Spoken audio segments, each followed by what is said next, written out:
How do people separate your emotions from your work? Physical stress, physical strain is very important because we have doctors in Nigeria because of the syndrome of the Japa syndrome, so we're short of doctors, and then you find out that a doctor is on 72 hours stretch. What would you say are the causes of all of these reproductive issues, especially for women, and then we can now address what demand all right, so IVF is in vitro fertilization, artificial insemination, and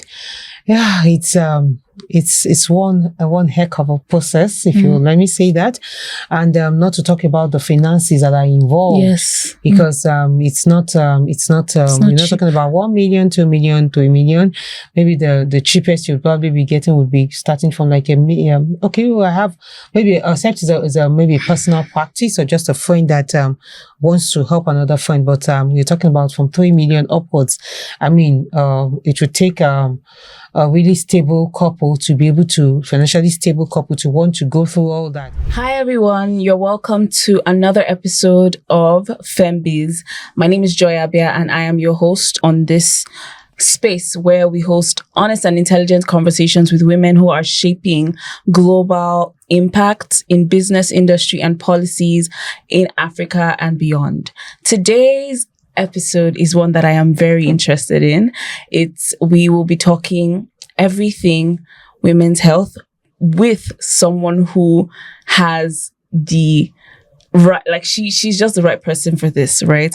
Today on this episode, I have with me Dr. Amadu Fatimah-Binta.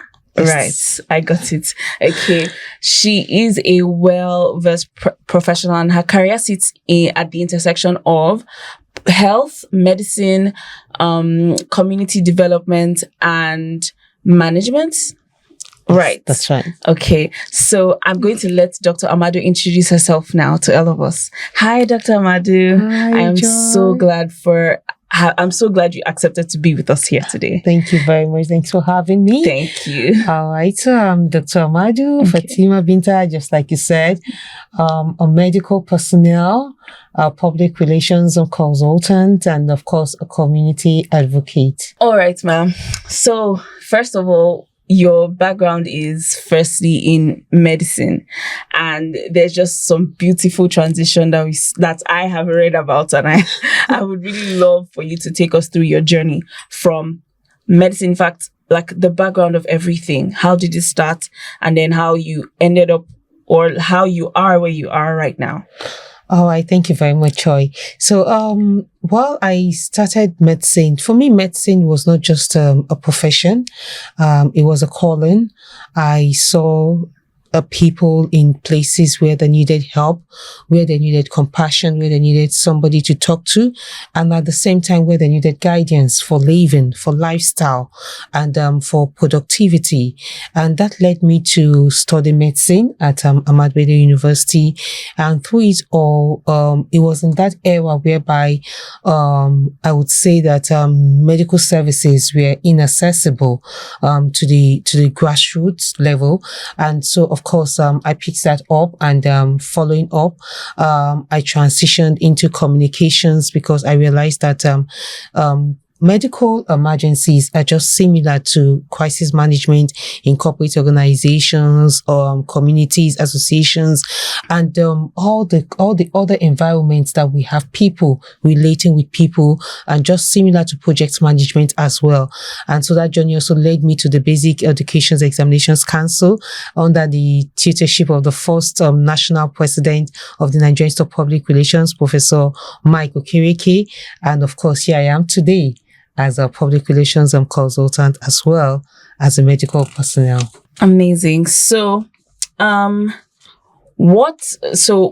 you currently, like, your practice for medicine is gynecology, if I'm correct? Yes, that's right. Okay, so gynecology and obstetrics. And obstetrics, right? Yes. So we call it ONG. Obstetrics and gynecology. Oh, amazing. Okay, so for educational purposes, would you like to tell us, because tell us exactly, maybe help us understand what this field is all about and your goal with, this actually practicing this? Like, how has that been, your fulfillment in this space in gynecology, and, what even led you there at the end of the day? Because like medicine is broad. You can enter school. I don't really know how the medical profession works, maybe when you're learning, but I don't know if it's like from day one, it was what you always wanted to study.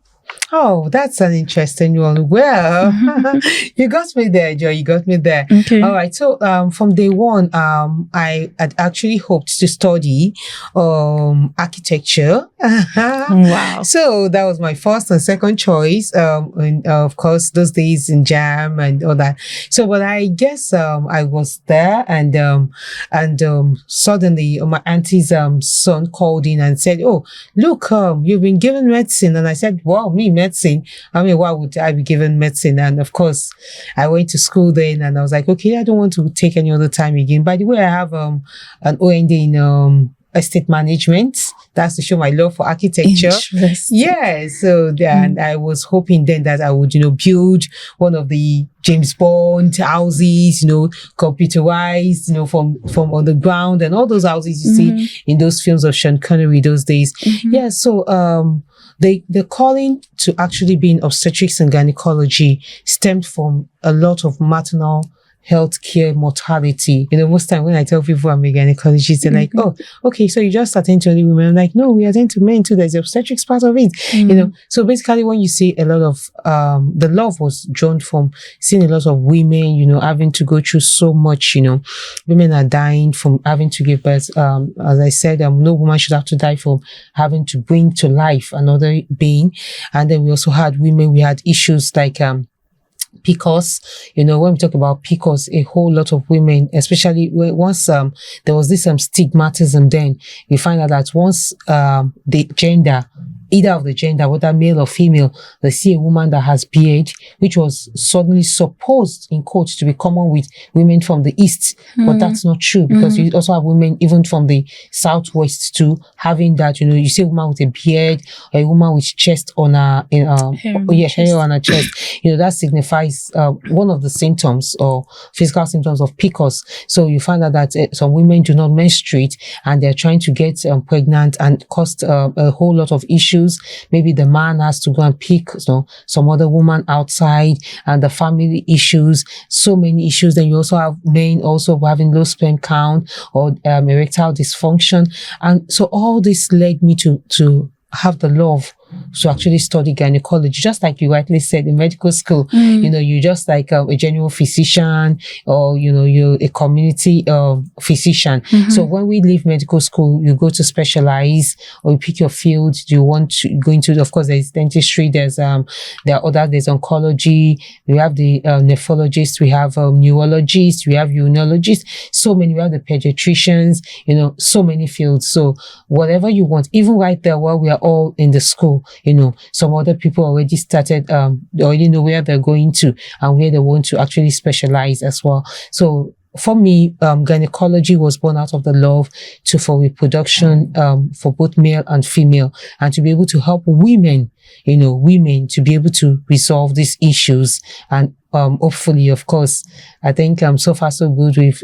I can say that we have a success rate of about 90%, will give us 90%. And also, the ratio for mortality death in maternal death in women and even infants too as well has greatly reduced. As that last year, it was about 80% compared to the years before, where we had, it was pretty bad. So I think now it's improving.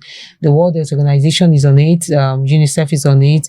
Lagos State government too. Let's talk about Lagos, where we are. I think Professor Abayomi is doing very well, as well as our governor Sanwo-Olu. So healthcare has been very consistent, so to say, in Lagos. Though we are not yet there, but we'll surely get there. Amazing. Okay, so what would you say in your early years in the clinical practice? Like, what were most of the peculiar things that you saw that really? I mean, first of all, how do you even, let's even start with one of the most questions that I think I have in my heart most times with medical professionals is, how do people separate your emotions from your work? Okay, so especially as a woman. Yeah. All right. Emotional intelligence. That's where I said like medicine is an art where it aligns with the bridge of communication. Emotional intelligence in medicine has to do with sensibilities, with life, with the realization and sensitization that just one single mistake or emotional foul can actually take a life. That's why most of the time, though it's not like it's a standing rule, but it's a principle that most often medical doctors, medics, medical practitioners, consultants are not actually preferred. I want to say preferred to actually treat family patient, except of course there is no other medical personnel around, because you find out that a lot of emotions go into it, and that's why you find out that sometimes we have cases whereby they said a doctor forgot scissors or a cutting wool or a needle or something.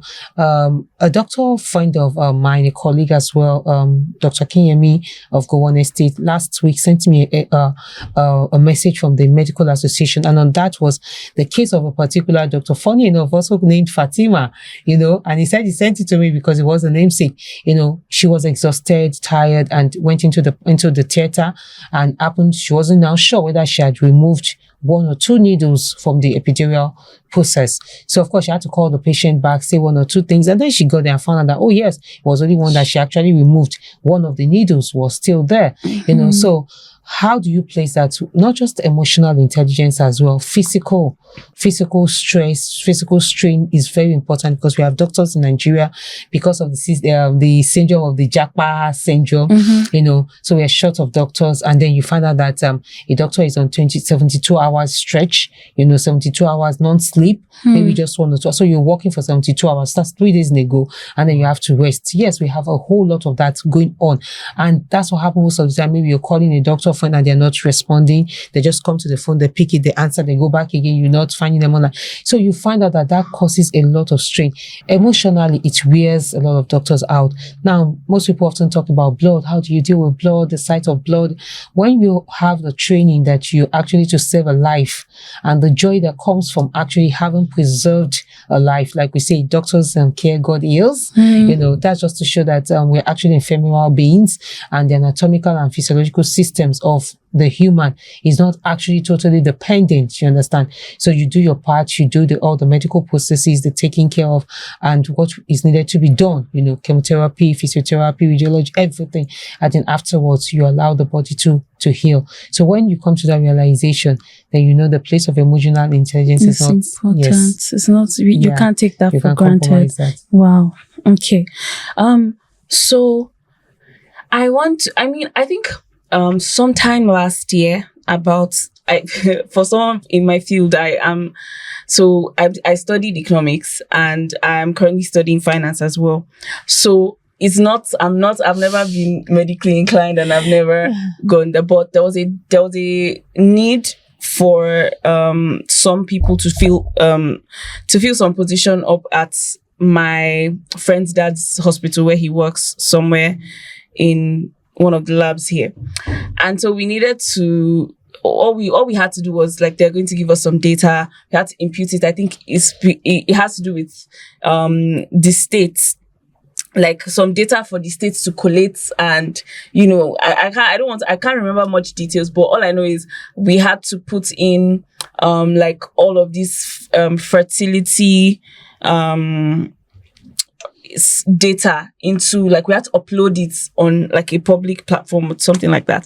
And that was the first time I'm not even holding scissors or doing anything. I was just seeing data about how many times a couple is trying to have a child, most times. And it opened my eyes a lot to even see, because there might be, I don't know if some people still have that like mindset, or still think that, okay, if there's what's it called now, reproductive issues, maybe most times it's the woman. I think from that data, like from just that short 3 days I did that type of job of imputing data, I saw a lot of the times people, first of all, I felt so emotional. I cried. I was like, this person has come back so many times to do I think like I don't know the word that it's like an artificial insemination, I think IVF. so. Yes, IVF. Yes, thank you. Yes, IVF. And I'm like,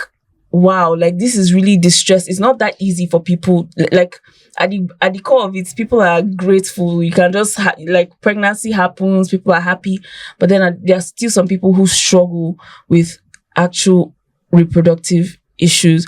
So, what would you say is like throughout your years of practice? What would you say are the causes of all of these reproductive issues, especially for women, and then we can now address like what the man all right, so IVF is well, in vitro fertilization, artificial insemination, and yeah, it's one heck of a process, if you let me say that, and not to talk about the finances that are involved. Yes, because it's not you're not talking about 1 million, 2 million, 3 million.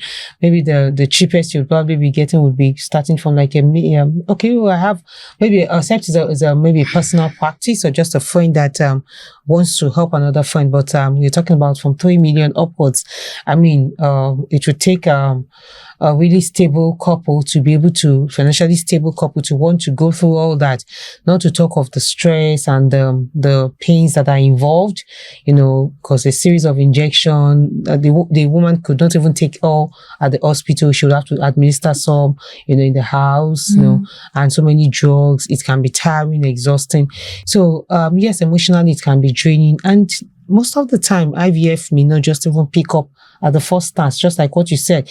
And some of them would have to come back again and come back again and come back again. I was reading about this couple, Nick Jonas, and Priyanka Chopra. And of course, because of the career she was in, she had stored her eggs. But notwithstanding, the surrogate mother that was to do the IVF, she went about 3-4 times, and I think Nick Jonas was saying that he was actually surprised, that she would go through all that, because of, and same thing to it, so many other celebrities, so, and they're coming down to the mainstream, the grassroots community-based, you and I people, we find out that most times IVF just doesn't click at the first time, not even the second. Sometimes it's like 3, 4, 5, 6 times, and it's draining. It's emotionally draining, socially draining, financially, everything, So now, if we're talking to the root causes, like you said, there's so many things that are responsible for female reproductive problems, issues, challenges.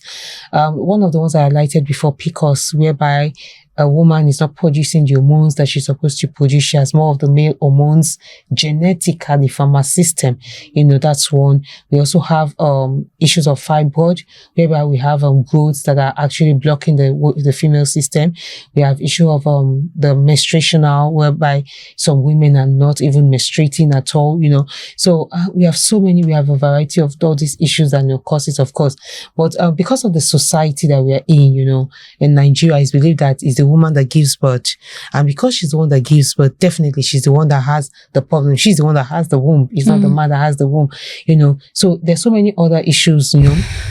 We have Asherman's syndrome, whereby the womb of the lady is actually like close together, and then there are women that have a multiple ovarian cyst, whereby so many other issues surrounding all that for the women. Now for men, which most of the time we don't even look at it. They just say, the man has had some intimacy with his wife, he should give birth, but it doesn't work that way. There's so many sperm cells that are they're not immobile. Some of them are actually diseased. Some of them are infected. Some of them are just even stagnant, not even moving at all, and nobody actually checks this.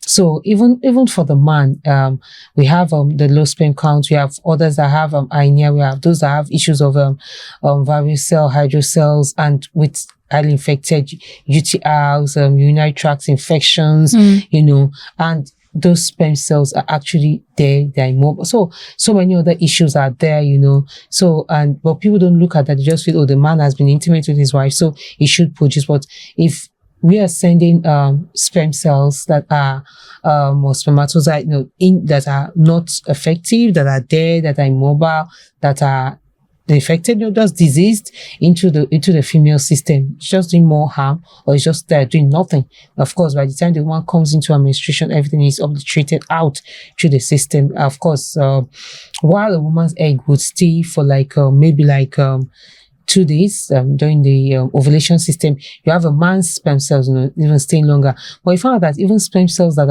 are weak, that are not active, that are infected, or so to say, diseased, so to say, I don't know, in that context of that word, they cannot actually impregnate a woman. Just the same way that some years back, before, you find out that some of the issues I talked about that also endeared me to study gynecology, you'll find out that in Nigerian system, or African system, let me say so, there was always this issue of I want a male child. There was that gender insensitivity, and I felt that the male children were more better off, and the moment the man, the man is intimate with his wife, and then the woman brings forth a female child, it is perceived that it is the woman's fault. She has the womb, so she should have been able to produce a male child. So it took a lot of knowledge for us to be able to tell them that, look, the man is actually the determinant, is the gender determinant of any child that is coming out from a woman. So if you're having 100 girls and no male, then, but that was the issue. In the time past, I'm talking back as far as the 90s, just the 90s, we're in the millennium now. We find out men were chasing out their wives. And funny enough, some would even chase out their wives, pick another woman, and still that's female children. So there was a lot of issues. So, and you found out that women too were going out trying to let me also get somebody else. Maybe somebody else would give. So that knowledge was not circulated. There was no communication. There was no psychological balance. And so, those are some of the reasons why you have a lot of female reproductive issues and challenges, as well as male. Wow. Thank you so much, Dr. You're welcome. You say these things so much with ease. Well done. Okay, so 10 years in medicine, and you said, because we were just talking before the show, and you said that you just knew that you always had the thing of public relations in you. Please, I want let's go there. How you already told me, but I want you to tell me the story. First of all, you most people just dedicate themselves to medicine, and they do it for life. But you, in the midst of it, you already had these traits of being an intermediary, right? And also working with people and understanding people. So how you went from just tell us about the public relations aspect, why you decided to dive into that. Well, I decided to dive into public relations because I found out that in my field of medicine, even before my field of medicine, like I said before, I was always called to a lot of crises, challenges in associations, organizations, and the community. And then each time I came in, somehow, I would say, let's do it this way, and it works out. And sometimes if it doesn't work out, at least to the barest minimum, it's been resolved. Now, transitioning into medicine, I found out that medicine is as much a communicational art, just as well as public relations is. In medicine, we talk about medical emergencies, ICU, the intensive care unit. In communication, in the corporate world, we have what we call crisis management, reputational management, image making. And medicine and public relations, they're like brother and sister, like 5 and 6. To me, I found out that in relating with both issues, both communications, when you're dealing with medical emergencies, you have to deal with care. You have to think about the person you're taking care of. You have to look at the case study. You look at the files. You look at the history of the persons. You have to we often say in medicine that without a prognosis, there cannot be a diagnosis. So if you don't have a prognosis, you cannot do a diagnosis on that person. So you do not know what you are dealing with. The same thing goes into public relations as well. So without reputation, perception, the profound beginning, the foundation. You must know the foundation before you can deal with the solution in public relations. So if you're selling out a perception to the people out there, if you're trying to treat a case, a root cause, I studied in the Nigerian Institute of Journalism, Ogba, they said to me, there's one of our wonderful teachers there, his name is JJ. He will tell you that without the perception, they can never build your reputation. That means that what the people perceive is actually what they bring out as a reputation for you. So if you have a product or a brand that you're selling, what is the perception you're giving to the people? The product is there on the market. So the same thing goes as well for our medicine. That's why you find that in Nigeria, let me say where we are, Africa, people feel that, the healthcare systems have not done enough. We don't have enough policy management. We have there's inconsistency with what we do, from time to time. So, and we find out that at the same time too. So if you're talking about medicine, you talk about medical emergencies. How do we deal with it? First of all, you need to understand the person. You need to know the symptoms. You need to know the diagnosis. You do not panic. Okay. Like you said before, you don't panic. So when you panic, you may create more emotional damage even to the patient so you need to be able to bring in peace and calm. The same thing too we do with corporate organizations in public relations. Just a thin line between the two of them. The same thing too. You have to deal with your reputation. You manage the reputation of the corporate organization. You try to rebuild it where you need to make adjustment. The same way we do treatments, drugs in medical sciences. The same way when you come to public relations, what do? You may have to tender an apology to your public, to your target audience. You may need to write a note, and you may also actually need to meet with those that are affected, the customers that are affected, and be able to rebuild the image of that product or the corporate or the organization that you're actually selling. So it's just a thin line between the two professions. Oh, wow. I mean, so basically it is linked. There are links. You can't separate one from the other. Exactly. And so that's where it got you. Thank you so much. All right. I also in your own, basically in your maybe opinion based on your practice, do you think that women's health is still a little bit, or is still under prioritized generally? Oh, well, yes. In my opinion, women's health is under prioritized. I don't think we've done as much as we should in the health sector for women. Yes, we're trying. The World Health Organization is trying. USAID is trying.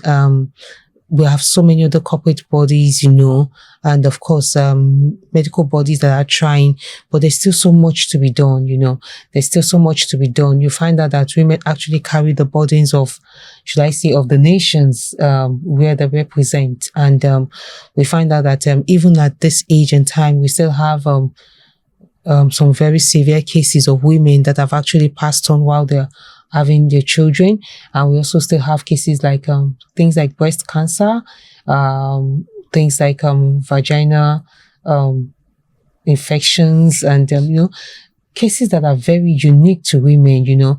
So when you're having women still having cervical issues, vagina issues, endometriosis, and is this only? Do you think this is only in nationally or globally? It's globally. It's worldwide. It's worldwide.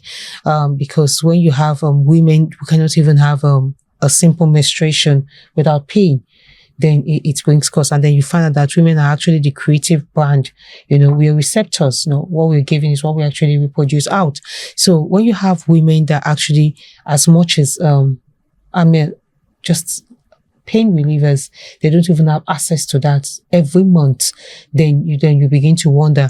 So we still have women during their ovulation that go through so much pain, and it's many women are out there and they're trying to seek help. The other day, a lady was having some symptoms and she said, oh, and it's just ovulation. She was just ovulating, but she was in severe pain. The left side was actually, the right side was actually holding on to her. This side went to the left side. And then maybe for 24 hours, she was hospitalized. She was not menstruating, she was not pregnant, but she was actually ovulating. So then you begin to ask, why do women, respond to some of these hormonal changes in the body? And somebody said once and said, you often wonder why women react the way they do, because we go through many phases.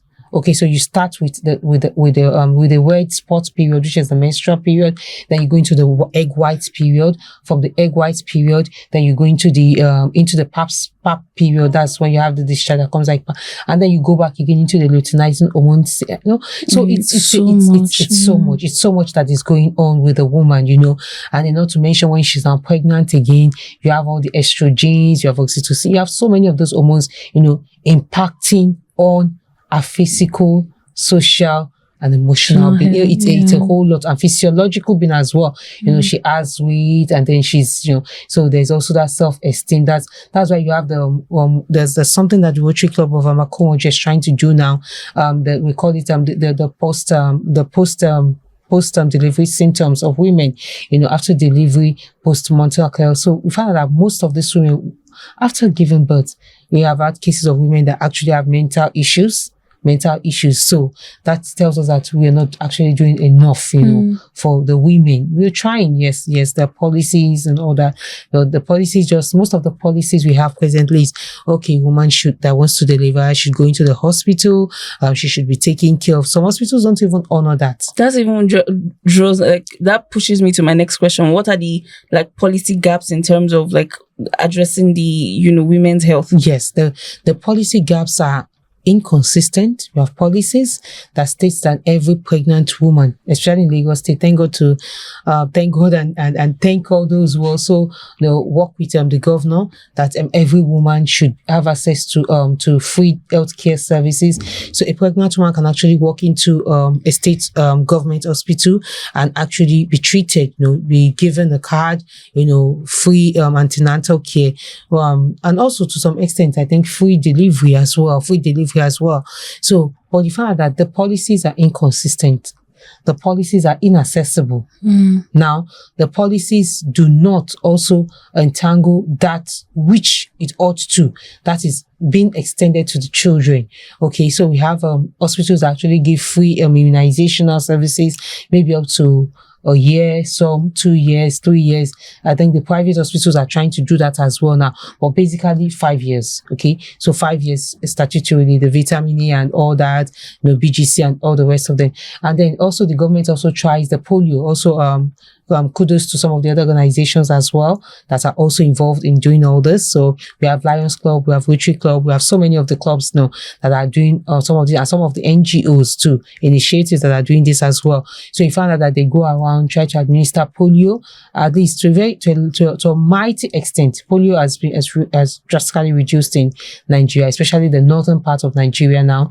Like before, when there was a time we had a case of, whereby there was this test, and some people went, had problems with their limbs, but now I think we are better educated, and these policies are not actually followed by most of these institutions.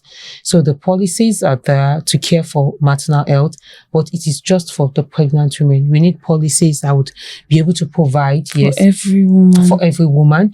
We need policies that will be able to take care of women that go through things like the polycystic ovarian cyst. We need policies that will be able to take care of women with cervical cancer, with breast cancer, even before it becomes breast cancer, with things like lumps on the breast, because these are the basic essence of life. A child is birthed, the child takes its first feeds from the mother's breast. So we need such policies to be able to help women without feeling ashamed, without feeling stigmatized, to be able to come out, to be able to say, oh, okay, yes. So all these issues, we have hospitals that we have some hospitals that are like mother and child, but they are not free. They do not come free. So we need the government to do much more with these policy makings. Okay, so also the part, when I was just telling you about the essentials that a woman needs to, the monthly, or should I say periodic checks that women need to get. I think I would love for you to highlight those tests like the pap smear and all of the important things that you mentioned to me earlier before the show. And also how, because I also mentioned that like a lot of these things people know, like I don't know if it's general knowledge as much anymore, but I know that at least for some that know that there are essential tests to be taken, right? They like there's fear of the costs, so like I would love for you to answer like, okay, how poverty plays, or I don't want to call it poverty, but just that financial restraint plays a role in a woman's health generally. Okay, yeah. So some of those things that I highlighted before, if we're saying that every individual, every human being should take a test, should always do a checkup at least every 3 months, 6 months. We advise that you go for a full body check, check everything. And thank God to some organizations, I won't mention them so that it's not like I'm marketing them. All right. So that actually gives some reduced cost, but the reduced cost is still on the very high side because these tests do not come actually cheap. So for these policies, we do not have policies whereby, some have in other countries overseas, but we do not have here whereby whether man, woman, irrespective of the gender, you can just go into or maybe a national hospital, a state hospital, and say, oh, I want to do a check, and then yes, we have the NHIS, or the HMOs, whereby you say, oh, I want to do this, and then it comes free. The government takes care of it, or maybe there's a particular percentage for like maybe pensioners or people that are just collected their gratuity, or maybe students to be able to say, I want to go and take care of myself, health wise. We don't have that. And these policies are actually things that actually scare people. That's why you find out that people actually come back to say, oh, I'd rather go for the orthodox treatment, the agbos and the other alternative therapies, which of course we say you do need to know the measurement of what you're taking, the milligram, the liters and all that. So some of the tests that are essential for women to actually take, they need to actually have their breast checked. You can take a breast test, you can take a breast scan, you can take a mammogram, just check. And sometimes if need be, biopsies as well, to be able to know if there's any lump there, and if there's a lump, is it malignant or is it benign as well. We need women to go for the pap smear test. We need women to go for cervical check as well.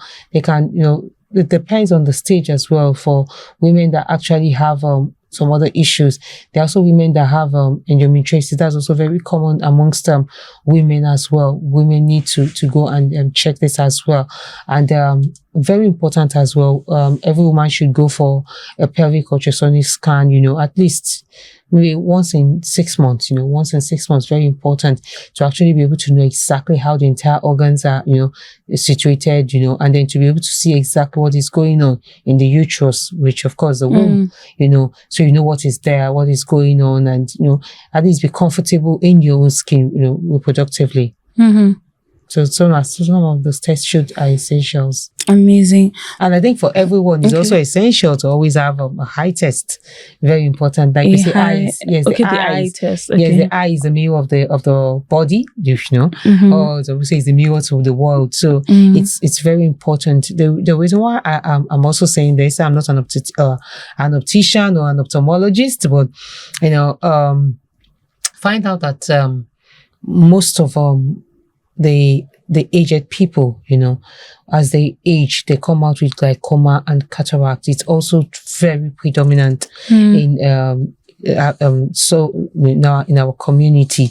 So, and we do not have so to say, we do not have enough good eating habits, especially even reproductive wise, for both the men. Recently, NAFTA banned, they came out to say that they didn't ban it, but maybe there's some restrictions on it to get how people, to reduce the ratio of how people abuse it, the sachet alcohol, most people, some men are not even aware that actually by taking in the alcohol, too much excessive alcohol, it's actually killing the sperm cells. It actually kills the sperm cells. We also have some of the other things that you're not supposed to take in. Like some people do not even aware that after 24 hours, it's not even advisable for you to take that rice that you just cooked. Because there are actually some microorganisms that are there. No matter how much you're heating it, you're cooking it, the bacteria are just still there. Wow. So it's advisable that you do away with it. So just cook whatever portion it is that you want to eat. But if you said that, somebody will say, "Oh, that sounds like manna," Wow. So that's basic thing. So for a woman also, we also need education. That's where we say that those policies are not there, whereby we have a policy education for women, and of course for the general public, but specifically for women, we have whereby they need to be told that, okay, you need to eat this and this, you need to take ugu, you need to take more of the vegetables, you need to do away with a lot of salt, a lot of sugar, you need to help your reproductive system, even as a single, not just because you're married and you're going after you need to take a lot of yogurt, you need to take a lot of probiotic things, so those things that help to boost your system. And of course, for the men that work in industrial areas, you need to go away from tight fitting clothes, you need to allow your genitals to breathe.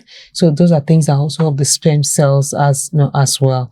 So all these things come together to actually play a whole lot of, so basically organic things are good to eat. So that's just it. So while we say take this test as well, we should also preach a healthy lifestyle and good eating. The same thing too for most of the people that are always on bikes. If you're on bike, you should try to protect your eyes, because there's a lot of dust, the epithelial cells are going through loss. And not just that, okay, so you're in an area, it is windy, you need to protect your eyes, you need to protect your eyes, you need to take care of your eyes. There's some of us that you go under the sun is really hot. So it's not just about fashion. It's about protecting your eyes from the rays of the ultraviolet rays of the sun. So those are some of those things. So you eat healthy as well. You take a lot of carrots, a lot of vitamin A as well to protect you. So that by the time and then when you do the eye check as well, it also helps as well to correct the eye, so it doesn't lead to glaucoma, cataracts, and all the others, astigmatism, and all that you have in there, the challenges of the eye. So very, very crucial. So we have a lot of old people that cannot even cross the road. They have to look for, "Oh, my child, please help me, I want to cross the road." And sometimes you just look and you wonder as well. So which of course deals with which comes back again to women as well, because of the stress and the strain, the weight of carrying the child. A lot of women need calcium. They need to supplement that. The bone structure is very important. Like this, I mean, one of the things that I'm very particular about, like, I always love to advocate for, like, let women, let us understand ourselves, let us have self-awareness, and then do what is necessary. I think one of the things I dedicated to in 2025 was actually my health. Maybe because, just to share, right? Because one of the things that I was dealing with for a while was also the PCOS you talked about. I think I call it PCOS. Yes. Right. I used to deal with that at some point. And I mean, I don't think I'm old, but I was just like, why would I have? But I mean, I remember, like, I had my mom, I tell my mom that, okay, this is the issue. And then she's like, yeah, it happens. Like, she just says, "Oh, it's normal. It's normal. Don't worry. Like, it's happened to me too." So at some point, I almost, like, I was like, okay, it's normal, right? But then, why is a girl of less than 25 years old having PCOS constantly, like not seeing your periods as often as you should? And then it was last year that not that I said, okay, I was going to tackle this thing specifically. I think I did a little. It was a lot of psychological changes that happened for me, and maybe also emotional as well, because there were just some foundational things that I started to do, like, just that diet alone, just switching up your diet for the little things, drinking more water, taking more greens, taking more of, like, food that is natural, did something to me. And then also, the supplements as well. So like for some reason, it was just like this thing that I had, that people going to church to pray about, and even someone was telling me one other time that, why are you taking caffeine? You have this. And I'm like, like it was last year that I consciously started saying, no, I don't have it. It's something I have experienced, but I've learned that it's not first of all, it's not a spiritual thing. And it's just something that happens as a result of not even being aware of your own body and not even knowing what you ought to take. So, I mean, anyone who, like, for this one is just for the women, like, please and please, your health is so important, because you don't want to, your things in the future, your future really matters, and you don't know what you're not doing now can really come to affect you in the future. And so let's take everything that Dr. Amadou has said, the essentials you need to do, but I feel like before all of those things can scare, because personally, I think I had to sit down. When I sat down, I was like, okay, what are the things I need to do? I think I don't have like a personal therapist. Okay, yes, my friend who's a pharmacist, she helps sometimes, but I just did some research myself. I'm like, okay, what do I do for this? What do I do for that? And then the list of what to do scared me. That's where and I'm like, I have to go to the hospital. I have to take this. Wait, like, which money? Which time? Like, just yet, no, and I was like, okay, I'm just going to, like, I just really sat down. I was like, I'm going to breathe.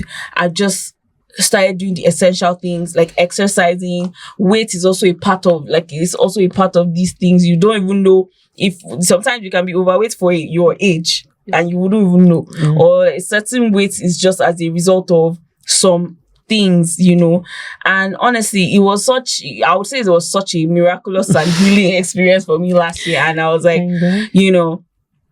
like, every woman needs to be aware of these things, but not many people are, because I know I've come from an environment where some people did normalize something like this, the PCOS, where it's like, yeah, it's normal, we get it, it's stress, and me, I'm out of that, because I'm like, no, it's not normal, no. So these things are very important. And also saying about women is like, now, I mean, there are initiatives that help for like awareness of these things, but then at the core of it, women, like this, I feel like this also boils down back to the fact that women need to sit more at policy tables. Yes or no? Yes. Mm-hmm. Women need to, because you find out that most of the people that are actually making these policies, they're not even women. That's the funny thing, Thank God that recently there's a bill that was being passed that is in process that women should have a particular number of seats, whereby we have the lower house of legislative and the higher house as well. So women should be an essential part of this policy making, because when we have women actually making these policies, they're able to feel, they actually know, and they're actually involved and are in the process of what is actually going on. So when policies are being made, there's policy realignment, policy reassessment, a policy adjustment, and policy accessibility to the very people that actually matter. And most importantly, policy implementation.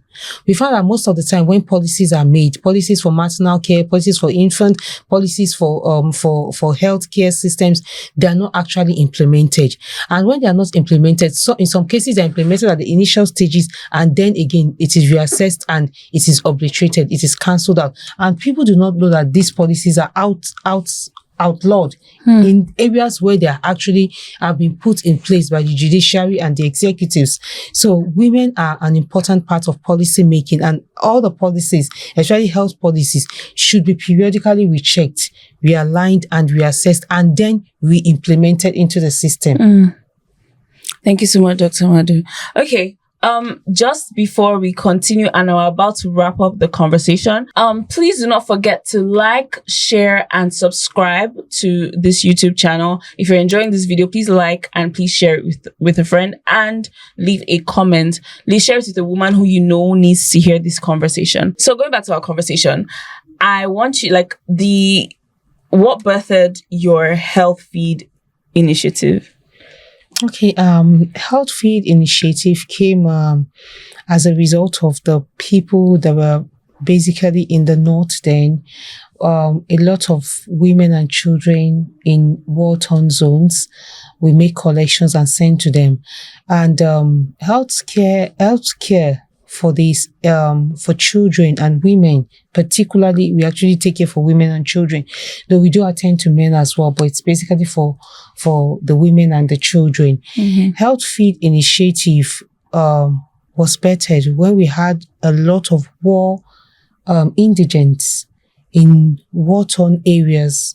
We had Sierra Leone, we had some places in Gaza, some places in Afghanistan. I remember then my mom had traveled to Jordan, on the trip, and she was coming back and she said that this and this and this is what I've seen. And it was she took it so serious then that even in the house, if you have as much as a spoonful of rice, in your plate, and you want to wash it off, and the next thing she will tell you is, do you know how much that costs? And even to today, funny enough, I tell my daughter, in Bells University, when she comes back home and I'm like, that food you want to throw away, come here, young lady, do you know how much it costs in your school? And Bells University, that is a great school. They don't allow them to cook, so they buy their food outside. I went to Bells University. Oh my goodness, are you serious? Yes, I did. Oh, that's very nice. interesting. So that's interesting. Yes. Okay. So I'll tell her, and I'm like, young lady, do you know how much that food costs?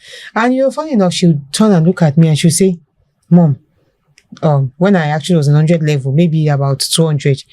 Now maybe about 500. I'm like, oh, so so you are throwing away 500 naira, So that's just on a lighter note. So it created that awareness that people are actually hungry. People do not have access to healthcare. Like the name says, health and feed. So the initiative is just to take care of the health and food, to provide food for people. Like I said, basically women and children. So Health Feed Initiative NGO, we care for the vulnerable. We care for the vulnerable in war areas. We collect proceedings, we collect funds, and we direct them straight off to areas whereby people are suffering, where they're fighting, where they are war-torn areas. We also take care of people in Nigeria as well. Well, sometimes in time past, we are able to have more access to the north. We send food to people in the Sambisa forest. We send food to people in the Niger Delta areas, the Bonny Islands.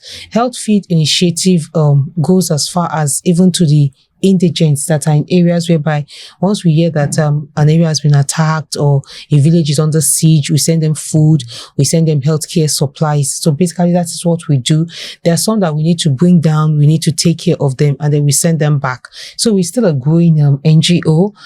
We do not have a place to house the people yet. Okay. We don't do trainings for empowerment.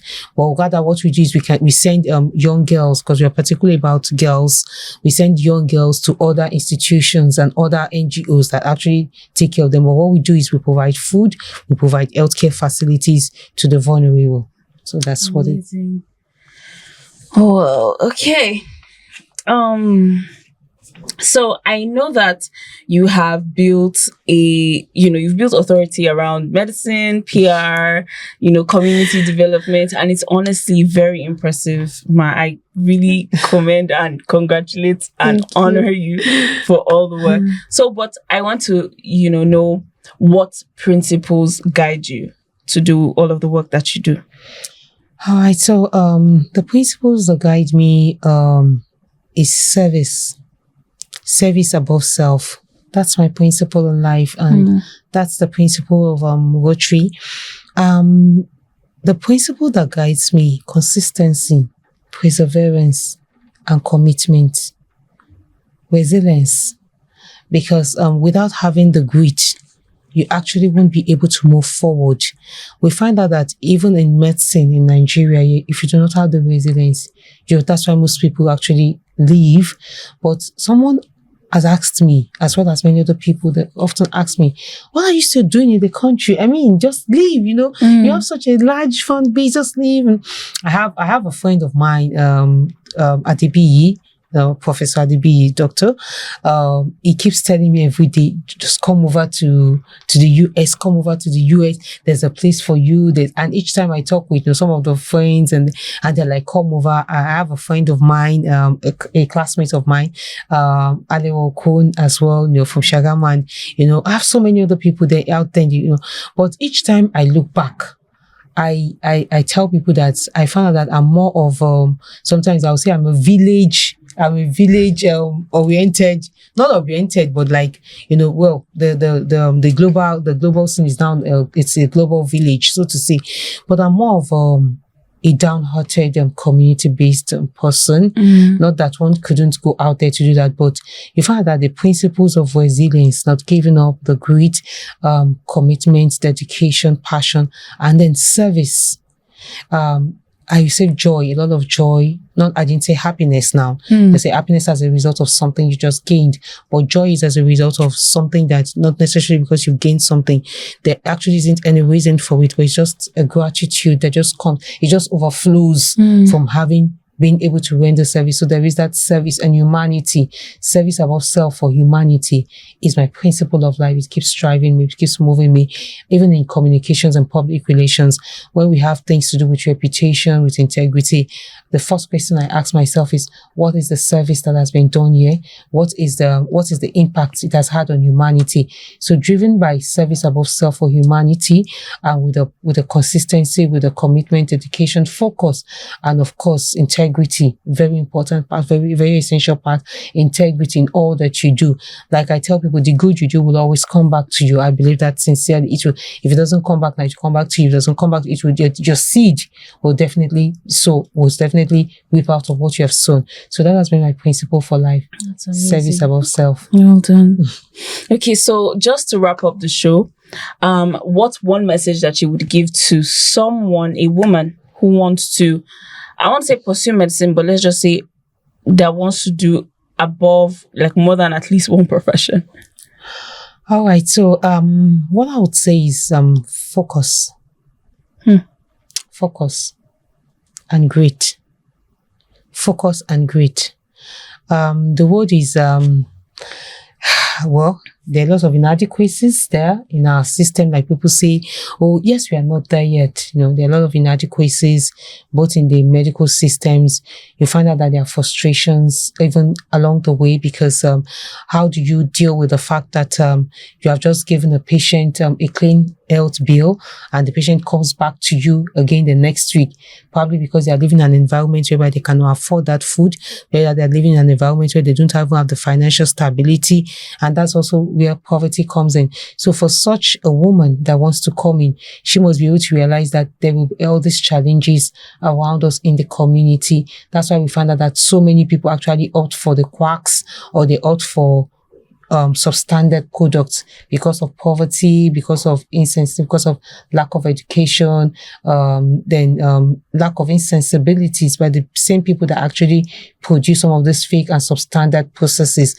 So for such a woman, she must have focus, because when you have focus, you are actually looking at the goal. You are looking at the noun, you are looking at the past, and you're also looking at the future. You're focused on where you're going to. You're focused on what you want to achieve, your aims, your objectives. So when you're focused on a particular thing, there's power. The power comes from within you to actually move forward. So you're in 100 level in a university. Also, you have a carryover. If you're not focused, you'll be discouraged, or you may want to give up. Oh, so you have 2 carryovers, 3 carryovers, and you want to give up. That's focus actually embeds commitment and dedication as well. So, but when you are focused and you're looking at the facts, my son said to me, I also have a son in Bells University. He said to me, they're resuming back by Monday for the second semester. And he said to me, he said, one day I was looking at it. I was like, this is my first semester. He said, this is my first semester. Now, I just have 1 semester to go. So as 5 years engineering, 5 years. So he said, one day I was just a one day semester old student, just having 1 semester to conclude after 5 years. So focus is a great part for any woman that wants to study medicine or wants to transition between two professions. So if you're studying business administration and tomorrow you feel that you want to go into real estate, you should be able to find the meeting place. There should be a focus line, a point where you meet together, where you look at the similarities and where you're able to forge out, because in between the focus, you are able to relate with the past, your now, and the future. You're able to have a goal, your aims, and your objective. Focus will not allow that woman to derail from where she's going to, because she knows that there's a purpose, a reason, a mission, and a vision for the focal point where she's actually heading towards. And I think that's the basic thing in life. It should also give her the grit and the resilience to be able to achieve her goals. Yeah. So Health Feed initiative, we actually have cases of people that need medical healthcare services, free cataract surgery, glaucoma, other health issues. We do pap smear, we do cervical screening, of course mammogram, biopsies, all these tests, they're already available. Also for men as well, we also take on cases of that have to do with prostatitis. That's before it becomes prostate cancer, hernia, men, no, not just elderly men now, that need variocell, hydrocell, surgical cases. So we do all that. And of course, generally too, of course, we treat other cases of infection. We do all these things freely. So we take it quarterly by quarterly. We receive applications, we process the applications, and then we also, of course, we also do healthcare talks. And also there's something I skipped as well. Yes, Health Feed initiative. We also have a program that we do periodically. We are now in the season 4 of it. We call it a mobile doctor. We call it mobile doctor. I think next time we're going to share that. There's one that is coming up very soon in March for this first quarter of this year, and we are partnering with the Federal Road Safety Corporation, Federal Road Safety Corps, with the special marshals of Ojodu Bega. That will be 2.1. We're still having the talks online, and of course physically too. We've written our letters and it has been accepted, and we're going to partner with Rotary Club of Akomojo as well. I'm sure that maybe as the time goes on, maybe before that program as well, we will be able to have one of our PAG. I'm sure I'll speak with her. She's already aware. The president is aware. But of course, this is FEMBs, so the woman will come to speak for us. So those are some of the initiatives that we have on ground. So of course, I think I also use this medium, if you would, without marketing, okay, to say maybe I'll talk with the hosts after, so that if you have such cases, we can have them bring it to us as well. Absolutely. I think it will be part of our advocacy as well. So, and it will be nice to also have that FEMBs is also, partnering with Health Feed for women who need all this. So please, you can reach the host. I'm sure she'll drop the contact. Yes, please. So, thank you. Thank you so much, Dr. Ahmad, for coming on this show, FEMBs. I definitely had such an amazing time, and I look forward to having you again on the show in the future. Maybe with your children, because that would be fun. It would be so fun. All right. Please do not forget to like, share, subscribe to our YouTube channel. Leave a comment on under this video if you are interested in Health Feed Initiative and what the offerings are, and I will definitely personally reach out to you so that we can get forward with it. And thank you again for joining me on this episode. Please follow us on all our social media platforms. That is at B360 TV on Facebook, TikTok, LinkedIn, and Instagram. Again, I am your host, Joy Abia, and it was a pleasure hosting this episode.